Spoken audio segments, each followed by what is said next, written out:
What's up, guys? So today I have some more interesting antique finds. These were things that were all found at the same antique place. This particular place happened to be going out of business. The woman, basically, when I walked in there, she greeted me and Christina, and she said, hey, everything you see is pretty much half off the, the asking price or less, because they were going out of business.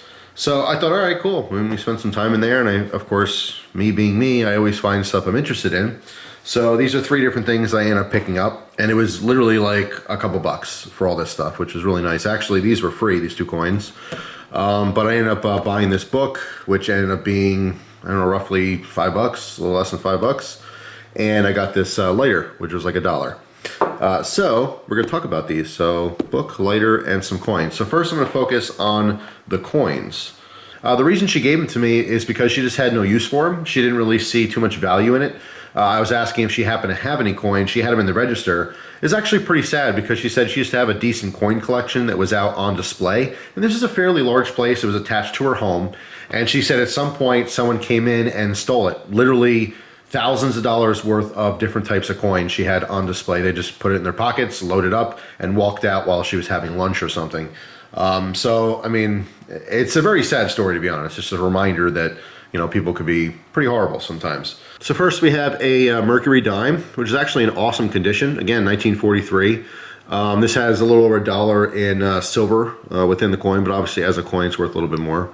I thought that was just really, really generous of her to just throw that in. I thought that was cool. So this is going in my silver collection. Now the second coin is pretty familiar. It is a penny, but it looks a little different because it is silver instead of copper. Now, not silver, the precious metal, just silver in color. This is actually struck in steel, then coated with something, I forget what it is, zinc or something like that, to keep it shiny. But the reason they went with steel is because during the war, they had a shortage of copper, which they needed for other things. It was war related. So they ended up doing these in steel. Now, if you Google 1943 penny, you will see a ton of very expensive pennies. The reason why is because the 1943 penny was accidentally struck in copper. There's a few of those. They're extremely rare, and if you happen to have one that's genuine, it's worth at least $10,000 to $20,000, and in some cases all the way up to $60,000 or $80,000. And there's been cases where people have actually auctioned them at like $200,000, something ridiculous. Yeah, I'd check your pocket change. You're probably not going to find a copper 1943 penny. In fact, even getting a steel penny in circulation is pretty rare these days. But it's interesting. So if you have a big old change jug or something like that, it might be worth looking through. You never know. So next, let's take a look at this lighter. So I saw this in the case, and of course I thought it was a Zippo, which it is not. This is actually a Gibson lighter. I don't think there's any relation to the guitar company. So when I picked it up, I thought, oh, okay, cool. It's not a Zippo, but it's pretty interesting. Obviously, you can see it's a commemorative lighter from Alaska. All right, so we have some Alaskan stuff on the front. It says Alaska on the front there. 3-barrel hinge. All right, I have no idea when this was made. As far as dating this, there's very little information online. But if I had to guess, probably 60s, 70s era, somewhere around there, total guess. But what was interesting, and the reason I actually ended up buying this, because at first when I saw that it wasn't a Zippo, I didn't really have much interest. There's a lot of Zippo-like lighters out there, but I don't necessarily collect them. But when I opened it, what I thought was really fascinating, I went to go take out the insert, and this happened. Okay, that's cool. So it's basically like a regular Zippo insert, which, by the way, I did replace the flint. It's in awesome condition. The outside's pretty scratched up, but the inside didn't seem like it was used a lot. It was carried more than it was used. In fact, the insert is in awesome condition in comparison to the case. But anyway, just put a new flint in there, and because of this design, this chimney that's hinged, all right, I was able to pull up the wick, cut a fresh piece, fill it with fluid, and it works. So you have a usable lighter. So yeah, I mean, that's just a really, really cool design that they used a flathead screw that goes through here. All right, so the wheel itself is removable as well as this chimney piece, but as you can see, it also hinges for just such an occasion where you have to pull up and trim the wick. I think that is awesome. I kind of wish Zippo would do this, but they're not going to. I mean, Zippo is such an iconic design. There's no reason to change it. I mean, this is a cool novelty thing, but they do what they do and everyone knows them. It's not gonna, I don't think it's gonna boost sales or anything if they happen to change the design, but It'd be cool if they came out like a limited edition, kind of like some knife companies and stuff. I'd love to see a Zippo that had this particular chimney for the collectors out there anyway. You know, make like, I don't know, 1,000 of them, 10,000 of them, whatever. You could sell them at high prices, people will buy them. But anyway, I ended up getting lighters because I liked that design. I thought that was kind of cool, stood out to me. And for like $1, I think it was $1, maybe it was $2, I forget. I actually got some other things too that she all grouped together, but I thought it was worth it, just something different. And lastly, we have this very interesting book, all right, Tobacco in Song and Story by John Bain. I saw this book. This book is in pretty awesome shape, considering how old it is. And by the title, you'll probably already know that. This book is 123 years old, if you could believe it. Wow, it is the oldest book I own. And because, if you don't know, I have a hobby both in cigar smoking as well as pipe smoking. And a lot of cigar and pipe smoking stuff is ritualistic. You know, it's the whole ritual, the process of preparing and smoking. And, you know, it's just a really relaxing thing. And that's why a lot of people like it as a hobby. So whenever I see old books on, you know, pipes or anything that's tobacco related, cigar related, whatever, I always pick them up. This is basically a compilation of everything tobacco related, all right, during that time period. There's song lyrics in here, there's stories, there's poems, limericks, all kinds of stuff. Really interesting. Actually, the first thing that I noticed when I cracked this open to a random page is the mention of Latakia. All right, Latakia is a very specific type of tobacco that's smoke dried. It has a very, very smoky campfire type flavor. It's awesome. It's, you know, used in English blends for pipe tobacco. People who smoke pipes know exactly what I'm talking about. But I didn't realize that it was that old. I mean, I don't know, maybe it's just an assumption of mine, but it was cool to see that right away. But yeah, so it piqued my interest. Let's take a look inside. All right, there is something handwritten on the inside here from 1913. Not sure if this was someone who owned it or if it was a gift to someone. You know, what's pretty amazing too is who knows what stories this book has. Was this something that one person owned and it sat in an attic?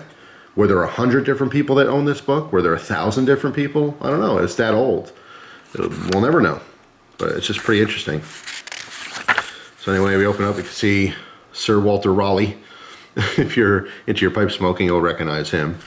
But anyway, there's like a little piece of tissue paper type thing. I'm not sure why that's there covering this. So there's the second cover, I guess, Tobacco in Song and Story by John Bain Jr. All right, New York, Boston, H.M. Caldwell Co. All right, as we flip here, you can see copyright 1896 by Arthur Gray. All right, this is the first printing of this book. I believe there were other ones over the years. That's 123 years old. That's crazy. I mean, just the condition of it for the age is pretty awesome. So as an introduction, you can see some of the contents here. All right, if I just randomly flip through, you can see, I mean, there's just all kinds of stuff in here. When I got this book, I randomly opened it to a page and took a picture for Instagram, and it happened to be a poem about a cigar. So that'd be interesting. I thought I'd read it here as well because it continues past this page onto the next one. And for anyone who's seen that picture, maybe they want to know what the rest of the poem is. So here we go. By the way, it is an older version of English, so bear with me if I stumble on the words. A good cigar. Oh, 'tis well enough a whiff or a puff from the heart of a pipe to get, and a dainty maid or a budding blade may toy with the cigarette.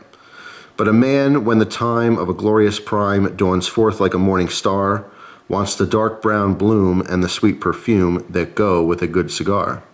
To lazily float in a painted boat on a shimmering morning sea, or to flirt with the maid in the afternoon shade seems good enough sport to be. But the evening hour with its subtle power is sweeter and better far, if joined to the joy devoid of alloy that lurks in a good cigar. When a blanket wet is solidly set, or her hopes prematurely grown. Next page. When ambitious is tame and energy lame, and the bloom from the fruit is blown. When to dance and to dine with woman and wine, past poverty pleasures are, a man's not bereft of all peace if there's left the joy of a good cigar. And that is from Norris Bull, and I have no idea when that was written, but it's just kind of interesting. Really interesting stuff. By the way, this is not from the aging. This is kind of like a shaggy foot You know, it's a style that was done back then too. Because I mean, the first assumption that I thought too is like, wow, this pages are kind of messed up from being so old, but no, just a style of the book. Anyway, I thought I'd share that with you. I thought it was pretty interesting. I looked this book up to see what the value was since I paid like $5 for it. And there's 3 of them that are for sale. Only 3 I found on the internet. One is from a bookstore. It's $150 in pretty much the same shape. And by the way, there's other printings of this. This is the first printing. There's other ones that are just plain brown with just like the title on top. I think there's a third style as well. Yeah, that one was 150 bucks. Another place, another bookstore online, it was $50. And I think there's one left on Amazon for like $6. So anyway, I just wanted to share these things. I thought these are very interesting stuff. Everything that's old has a story. Like I said, as far as the book goes, I mean, was there 1 owner, 2 owners, 20 owners? You know, does this book travel the world, or did it sit in a basement in Massachusetts or something? Who knows? There's no way to ever find that out. It's just interesting to hold it in hand and think of stuff like that. The lighter, like I said, although it's not a Zippo, I was totally sold on this kind of weird, different design, you know, copy. But hey, it's a functional lighter now, so that's pretty cool. And obviously I wanted to share the story of the steel penny and of course get you guys intrigued. I'm sure everyone watching the video is probably looking through your pocket change just to check. You just never know, you know, they're out there. I don't know how many there are. They are that rare. So, I mean, obviously people who are into coin collecting stuff can probably shed some more light on that particular penny, but yeah, it's an interesting thing. And of course, Mercury Dime, that was just a nice bonus. So yeah, I highly encourage everyone to go out there and do some different antiquing if you can. Obviously, some people don't have access to antique stores. I happen to live in an area that is just chock full of them. Like they're everywhere, literally. So I feel very fortunate in that sense. But also garage sailing, that's something that is everywhere. I'll tell you real quick, I'll tell you my story garage sailing. God, this happened yesterday because it's Memorial Day weekend. There was a bunch of garage sales that popped up. There's also a church sale that was by me. They do every year where you go there and you just donate, you know. In other words, everything's free, essentially. You just have to make a reasonable, air quotes, reasonable donation for whatever the item is. So I suppose they can say no, but, you know, all goes to the church, so it's kind of like whatever. They didn't really have much. I got there late. But I did do some garage sailing. I was totally bummed. I'll tell you a quick story. I was in someone's actual garage sale. Like, you don't see that too often where the stuff's in the garage. That was pretty nice, but it was also in the driveway. Long story short, there was only like 2 or 3 people there besides me. I was walking around the garage, and in the back corner, I saw a big tackle box. And I wasn't quite sure if it was just in their garage. Like, I didn't know if everything was for sale or just the stuff that was on the tables. So I didn't want to really touch it or anything, so I ended up going to talk to the woman about it, and she said, oh yeah, everything's for sale. There was an older woman, probably in her 70s, and she was kind of standing in my way, right in the corner of the garage. So I was just standing there waiting, and when she finally turned around and looked at me, because wondering why I'm standing behind her, I said, oh, you know, excuse me, I'm just trying to get to the tackle box. So she looked at the tackle box and she said, oh, and she crouched down and proceeded to open it up and pull all the trays out and look at all the tackle and stuff, and I'm thinking, okay, I just told you I want to go over there and look at it. Like, you know, it's a little rude to be honest, but whatever. So I'm kind of still standing there, and she sees there's a couple reels. She puts some reels on top of the box, and this box is chock full of stuff. It's one of those bifold. It's got like, you know, 8 trays or something. It's just packed with stuff. Now I'm looking at this while she's like, you know, from afar while she's looking through it, and I'm thinking, I'll offer this woman 30 bucks for this, you know. It's worth it to me to go through and, you know, use a lot of that tackle and stuff. So she yells across the whole garage outside in the driveway where the woman is talking to somewhere else and says, hey, I need you, whatever. So I'm just standing here waiting for this woman to kind of go away, you know. The woman came over and the old lady said, how much for the fishing stuff? And I'm thinking, that is super, super rude. Like, I clearly told you that I was waiting for you to move so I can get to it. Obviously, I'm interested in it myself, right? Anyway, so the woman working there or owns the house, she's like, oh, I'll do everything for $3. I'm like, $3? And the old lady's like, sold, or whatever. I forget what she said. I was so, like, upset. I'm like, great, really loud. I walked away because it was the rudest thing in the world. Now, it's funny because I told my wife this story later on. She wasn't there. And she's like, well, why didn't you just tell the woman that you wanted it first? You know, I'm like, I'm not going to fight with an old lady in someone's garage, okay? But I have to say the old woman was extremely, extremely rude. Clearly I was interested. For $3, it would have been a jackpot of some fishing lures and stuff, which would have been cool. And I would have been showing you a bunch of fishing stuff right now. But hey, you know what? You win some, you lose some. I know I'm the bigger person for walking away and not getting into a fist fight with an old lady, because she definitely seemed like she wanted it, especially for $3. I don't know what she would have paid. In hindsight, I would have probably offered more. I just was so frustrated. I just went, great, and left, stormed off. But if I could do it over, I probably would have said, hey, I'll give you $5 and then have a little bidding war. And I don't care what it would have went up to. It would have been principal. I wanted that fishing stuff. But anyway, like I said, you win some, you lose some, whatever. But I thought I'd share that story with you. So yeah, this is, it's fun stuff. Buying other people's old crap is pretty boring to some people, but fascinating to people like me. So down in the comment section, let me know. I've asked you guys this before, but let me know if you found anything interesting lately, doing some church sales or garage sales or something like this, antiquing. So you guys know if I find some interesting stuff, I'll be certain to show it to you on camera here. But anyway, that is it for now. Thank you so much for watching. Actually, down below, also in the comment section, if you're into books, let me know what your oldest book is. I tend to get a lot of older books, but they're generally like anywhere from the 50s to the 70s. That's what's like old to me. Like a lot of old knife stuff for reference, which is pretty cool and fun. A lot of stuff in the 80s and 90s, but never anything quite this old. So this is my first official antique book. In this particular case, it's related to tobacco. It'd be really awesome to find a book that was knife related somehow, from the late 1800s. That'd be pretty neat, but I don't think I've ever actually even seen one. Anyway, hopefully you found the video to be entertaining, possibly a little educational, and hopefully it does encourage you guys to get out there and do some garage sailing this summer. If nothing else, even if you don't find anything cool, you get to meet some people in your neighborhood. When I do garage sailing in my area, I always meet new people who live by me. I've lived in this area for years, over a decade, and there's plenty of people who live down the street that I never even met before. But when you go to a garage sale, it's a great opportunity to introduce yourself and say hi, and it's kind of cool. It's nice knowing people in your area. You never know, maybe they got your back someday. But anyway, one man's treasure truly is another man's garbage. Or most times they say that the other way. One man's garbage is another man's treasure. Could not be any truer. Most people would look at this as a pile of junk. They don't smoke. They don't care about old books. This is garbage, right? Garbage.